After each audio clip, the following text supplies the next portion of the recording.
जय हिंद। चलिए समझते हैं समुद्री जलधारा किसको कहते हैं और अलग अलग समुद्र में याद रखने के ट्रिक क्या हैं। तो प्रवाह किसको कहते हैं? प्रवाह जब समुद्र की जल धीरे धीरे चलने लगती है तो उसको प्रवाह कहते हैं।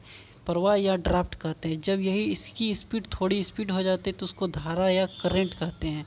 जब इसकी स्पीड बहुत ही ज़्यादा हो जाती है उसको विशाल विशाल धारा, स्ट्रीम या महाधारा के नाम से भी जाना जाता है।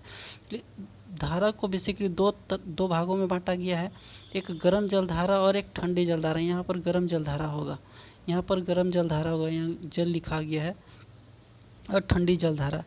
तो अब क्वेश्चन इस तरह पूछा जाता है कि ठंडी जलधारा किस ओर से किस ओर चलती है। मतलब कि जैसे कि ये हुआ आपका विषुवत रेखा और ये हुआ ध्रुव, तो ध्रुव से विषुवत रेखा की ओर ठंडी जलधारा चलता है और विषुवत रेखा से ध्रुव की ओर गर्म जलधारा चलता है।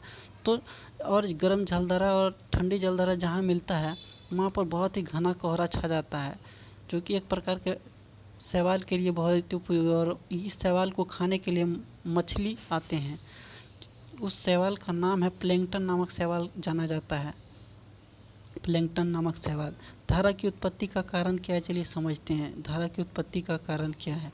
धारा की उत्पत्ति का कारण स्थानीय पवनें, तापमान में भिन्नता है, घनत्व में अंतर है, वायु दाब है, कोरियोलिस बल है, महाद्वीपों के आकार है। जैसे कि महाद्वीप, कोई भी महाद्वीप बड़ा होता है, कोई भी छोटा होता है। पृथ्वी की घूर्णन गति है, और अलग अलग महासागरों में इसको अलग अलग नाम से जानते हैं। जैसे अटलांटिक महासागर की जलधारा, इसमें भी दो तरह की, एक ठंडी जलधारा, एक गर्म जलधारा।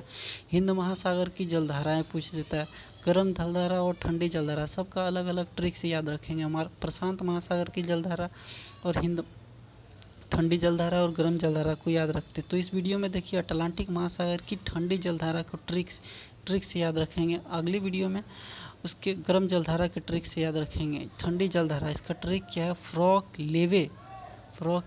फ्रो से होता है फ्रॉकलैंड की धारा, लॉ से होता है लेब्राडोर की धारा, फ्रॉक से फ्रॉकलैंड की धारा, लॉ से लेब्राडोर की धारा, कॉस से केनारी की धारा, लॉस से लेब्राडोर की धारा, कॉस से केनारी की धारा, और बॉस वेनेजुएला की धारा है। तो आप लोग एक सवाल बताइएगा कि क्या कारण है कि अधिकांश महाद्वीपों के पश्चिमी भाग में ही मरुस्थल पाए जाते हैं। अधिकांश महाद्वीपों के पश्चिमी भाग में मरुस्थल पाए जाते हैं। जैसे कि यहाँ पर आप जानते हैं सारा मरुस्थल है, यहाँ ऑस्ट्रेलिया में यहाँ विक्टोरिया मरुस्थल है। उसी प्रकार आप लोग बताइएगा, और अगले वीडियो में समझते अटलांटिक महासागर की गर्म जलधारा का ट्रिक क्या है। तब तक के लिए जय हिंद।